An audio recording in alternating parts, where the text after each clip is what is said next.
ରାଜୁ। ସକାଳେ ସେ ବାପାଙ୍କ ସହ କ୍ଷେତକୁ ଯାଉଥିଲା ଆଉ ସନ୍ଧ୍ୟାରେ ଗାଁର ପୁରୁଣା ଦୀପ ତଳେ ବସି ପଢୁଥିଲା।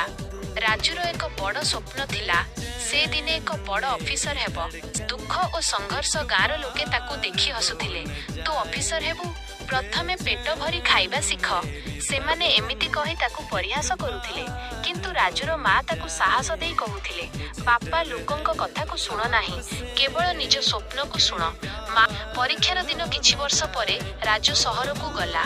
ଅନେକ କଷ୍ଟ ଓ କଠିନ ପରିଶ୍ରମ ପରେ ସେ ପରୀକ୍ଷା ଦେଲା। ଫଳାଫଳ ଆସିବା ଦିନ ତାଙ୍କ ହୃଦୟ ଜୋରେ ଧଡ଼କୁଥିଲା।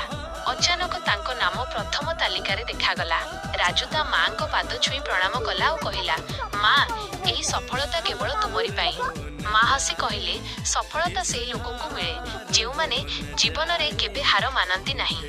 ଶିକ୍ଷା, ଜୀବନରେ ଦୁଃଖ ଓ ସଂଘର୍ଷ ଆସିବ, କିନ୍ତୁ ଯଦି ଆମେ ନିଜ ସ୍ୱପ୍ନକୁ ସଚ୍ଚୋଟ ଭାବେ ଭଲ ପାଉ ଓ ହାର ନ ମାନୁ, ତେବେ ସଫଳତା ନିଶ୍ଚିତ ମିଳେ। ଯଦି ଆମେ ନିଜ ସ୍ୱପ୍ନକୁ ସଚ୍ଚୋଟ ଭାବେ ଭଲ ପାଉ ଓ ହାର ନ ମାନୁ, ତେବେ ସଫଳତା ନିଶ୍ଚିତ ମିଳେ।